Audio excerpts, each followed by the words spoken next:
বিসমিল্লাহির রহমানির রহিম। আসসালামু আলাইকুম ওয়া রাহমাতুল্লাহি ওয়া বারাকাতুহু।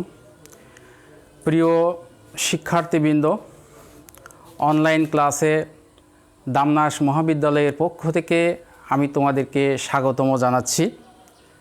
আমি মোহাম্মদ আতিকুর রহমান, প্রভাষক অর্থনীতি, দামনাস মহাবিদ্যালয়, বাগমারা, রাজশাহী। আশা করি তোমরা ভালো আছো। ইনশাল্লাহ তোমাদের দোয়ায় আমিও ভালো আছি। অনলাইন ক্লাসে আজকে আমি তোমাদের অর্থনীতি দ্বিতীয় পত্র দ্বাদশ শ্রেণীর প্রথম অধ্যায়ের বাংলাদেশের অর্থনীতি নিয়ে আলোচনা করব। প্রিয় ছাত্রছাত্রী, বাংলাদেশের অর্থনীতি সম্পর্কে জানতে গেলে আমি পূর্বের কিছু ধারণা তোমাদেরকে দেওয়ার চেষ্টা করব। আশা করি যদি তোমরা এটা ফলো করো তাহলে তোমরা উপকৃত হবে। আমরা বাংলাদেশের ঐতিহাসিক পটভূমি নিয়ে একটা আলোচনা করব সংক্ষিপ্তভাবে। আমরা জানি যে এই পৃথিবীতে মানব বসতির অবস্থান প্রায় 25 লক্ষ বছর পুরনো। তো বাংলাদেশের ঐতিহাসিক পটভূমিকে 3 ভাগে ভাগ করা যায়: প্রাগ ঐতিহাসিক যুগ, সুপ্ত ঐতিহাসিক যুগ এবং ঐতিহাসিক যুগ। তোমরা ইতিমধ্যে বাংলাদেশের ঐতিহাসিক পটভূমি সম্পর্কে জেনে গেছো। তো এই ঐতিহাসিক পটভূমিতে দেখা যায় প্রাগ ঐতিহাসিক যুগ সবচেয়ে বেশি সময় মানবজাতি অবস্থান করেছে। এই সময় ছিল না কোনো শিক্ষা, যার কারণে তারা জ্ঞান বিজ্ঞানে তত উন্নত ছিল না। কিন্তু প্রকৃতিতে প্রত্নতাত্ত্বিক বিশ্লেষণে প্রকৃতিতে ছড়িয়ে ছিটে থাকা বিভিন্ন উপাদানের মধ্যে তারা পাথরকে বেছে নিয়েছে, কারণ পাথরকে তারা আত্মরক্ষার হাতিয়ার, পশু শিকার এবং আগুন জ্বালানোর কাজে ব্যবহার করত। এবং তখন আমরা আজকে যে বাংলাদেশটা পেয়েছি, তখন কিন্তু এই বাংলাদেশ এইভাবে এই অঞ্চলে এই জায়গায় কিন্তু অবস্থান ছিল না। আমরা দেখেছি যে হিমালয় পর্বতের উত্তর প্রান্ত হতে দক্ষিণে বঙ্গোপসাগরের সমতল ভূমি পর্যন্ত এই অঞ্চলকেই মূলত প্রাচীনকালে বাংলা হিসাবে গণ্য করা হতো। পরবর্তীতে ক্ষমতার পালা বদলে বিভিন্ন ঘটনা ঘটেছে, খণ্ড বিখণ্ড হয়েছে। যাই হোক, আমরা এখন বাংলাদেশের ঐতিহাসিক প্রেক্ষাপট নিয়ে একটু সংক্ষেপে আলোচনা করব। কারণ এই আমরা যে বাংলাদেশ এখন পেয়েছি, এটার দেখা গিয়েছে যে বিভিন্ন যুগ সময় বিভিন্ন কালে বাংলাদেশে উপরে অনেক ক্ষমতাভোগী গোষ্ঠী তারা এখানে ঘাঁটি গেড়ে বসেছিল, উপনিবেশ স্থাপন করেছিল এবং পরবর্তীতে ক্ষমতা দখল করেছে। সেই প্রেক্ষাপট আমাদের জানা খুবই দরকার। বাংলাদেশের ঐতিহাসিক প্রেক্ষাপটে দেখা যায় এটাকে 5 ভাগে ভাগ করা যায়। 1 নম্বর হচ্ছে আদি ও হিন্দু যুগের অর্থনীতি। এটা আদি থেকে 1200 সাল পর্যন্ত বিস্তৃত ছিল। 2 নম্বর হচ্ছে মুসলিম যুগের অর্থনীতি। সেটা হচ্ছে 1200 সাল থেকে শুরু করে 1757 সাল পর্যন্ত এর ব্যাপ্তিকাল ছিল। এবং এই মুসলিম যুগের অর্থনীতিকে বলা হয় বাংলার স্বর্ণযুগ। তখন কি ছিল? গোলা ভরা ধান ছিল, গোয়াল ভরা গরু ছিল, পুকুর ভরা মাছ ছিল, মানুষ সুখে স্বাচ্ছন্দ্যে বসবাস করতে পেরেছে, মানুষ জীবিকা নির্ভর করেছে। এই জন্যে তখন সেই যুগকে, মুসলিম যুগকে বলা হতো ইতিহাসের সবচেয়ে স্বর্ণযুগ বা সোনালী যুগ। পরবর্তীতে 3 নম্বরে ইংরেজ যুগ। ইংরেজেরা 1757 সাল থেকে 1947 সাল পর্যন্ত তারা এখানে উপনিবেশ স্থাপন করে ক্ষমতা দখল করে শোষণ শাসনের মাধ্যমে দেখা গিয়েছে তাদের দেশে শিল্প বিপ্লব সংগঠিত হয়েছিল, কিন্তু আমাদের সম্পদ সব লুণ্ঠন করে তারা নিয়ে গেছে। পরবর্তীতে পাকিস্তান আমল, পাকিস্তান যুগ, সেটা হচ্ছে 1947 থেকে 1971। তখনও আমরা অনেক শাসন, শোষণ, নিপীড়ন, নির্যাতনের মধ্যে ছিলাম। বাংলাদেশ তখন ছিল অর্থনীতিতে উদ্বৃত্ত, আর পাকিস্তান ছিল অর্থনীতিতে ঘাটতির দেশ। তারপরেও তারা কিন্তু এইভাবে শাসন শোষণ করেছে। পরবর্তীতে পঞ্চম ভাগে আমরা দেখেছি স্বাধীনোত্তরকালের বাংলাদেশ, অর্থাৎ 1971 সাল থেকে বর্তমান সময় পর্যন্তের ব্যক্তি। প্রিয় শিক্ষার্থীবৃন্দ, আমরা বাংলাদেশের ঐতিহাসিক পটভূমি, বাংলাদেশের ঐতিহাসিক প্রেক্ষাপট এগুলি জানলাম বাংলাদেশ সম্পর্কে, বাংলাদেশের অর্থনীতি সম্পর্কে।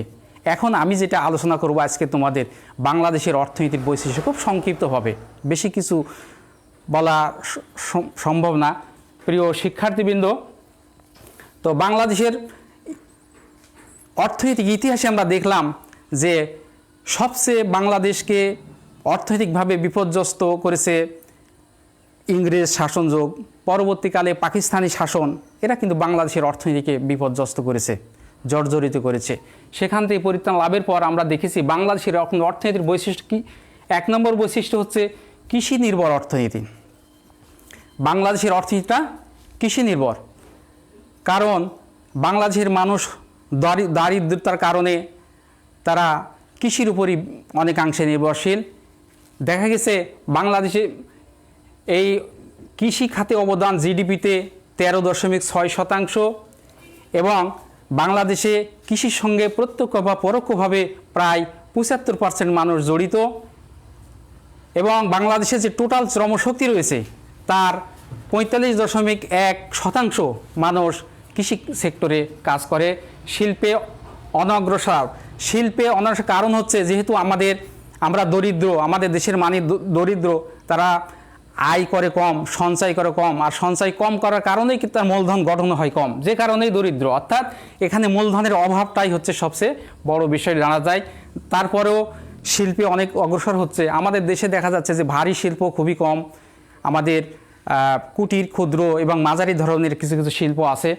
তারপরেও জিডিপিতে দেখা গেছে 35.13% জিডিপিতে অবদান রাখছে শিল্প। জীবনযাত্রা মান, বাংলাদেশের জীবনযাত্রা মান নিম্ন, কারণ হচ্ছে যে আমাদের বেশিরভাগ জনগোষ্ঠী দারিদ্র, আর দারিদ্রতার কারণে তাদের আয় ইনকামও কম, যেখানে জীবনযাত্রা মান অনেক কম। তারপরেও দেখা যাচ্ছে যে মাথাপিছু আয় বর্তমানে $1909 মতো। এটা কিন্তু একটা আশার অবস্থান বাংলাদেশের জন্য। জনসংখ্যা, বাংলাদেশ কিন্তু একটা জনবহুল দেশ। এই জনবহুল দেশে এত জনসংখ্যা, আমরা জনসংখ্যা সম্পর্কে আলোচনা করলে জনসংখ্যা চ্যাপ্টারে যখন যাব আমি তোমাদেরকে বিস্তারিত তখন সে বিষয়ে আলোচনা করব। প্রিয় শিক্ষার্থীবৃন্দ, তারপর আমরা জানি যে জনসংখ্যা বৃদ্ধির হার এখন 1.37। মোট জনসংখ্যা হচ্ছে 16,37,00,000, এবং প্রতি বর্গ কিলোমিটারে 1103 জন মানুষ বসবাস করে। আমরা এখান থেকে বুঝতে পারতেছি যে বাংলাদেশের জনসংখ্যা কতটা ভয়াবহ অবস্থানে আছে। মূলধনের স্বল্পতা, আমরা আগেই জেনেছি যেহেতু আমরা দরিদ্র, আমাদের আয় ইনকাম কম, আমাদের সঞ্চয় কম, তার মানে মূলধনও কম। এই মূলধন স্বল্পতাও একটা বাংলাদেশের অর্থনীতির কিন্তু একটা বড় উল্লেখযোগ্য বৈশিষ্ট্য।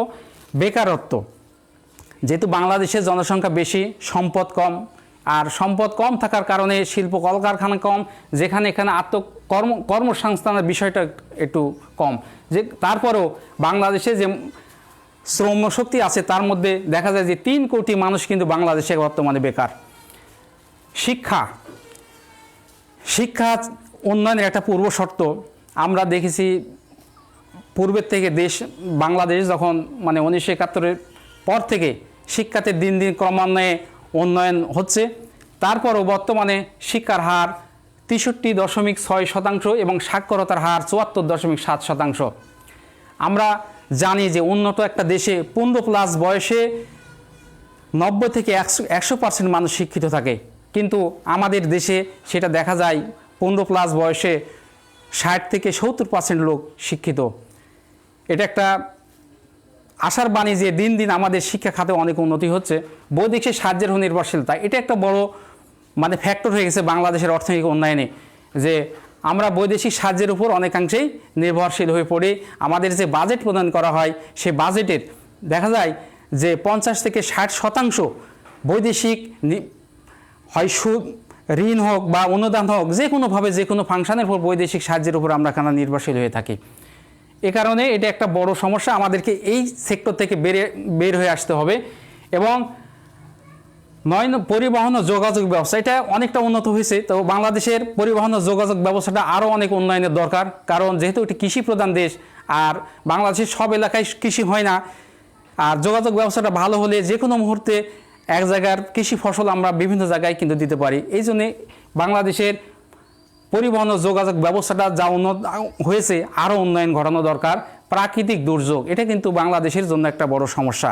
এটা হচ্ছে পরিবেশগত কারণে দেখা যায় বাংলাদেশে প্রায় খরা হয়, কখনো বন্যা হচ্ছে দীর্ঘমেয়াদী, বছরে 2বার 3বার করে বন্যা হয়, জলোচ্ছ্বাস হয়।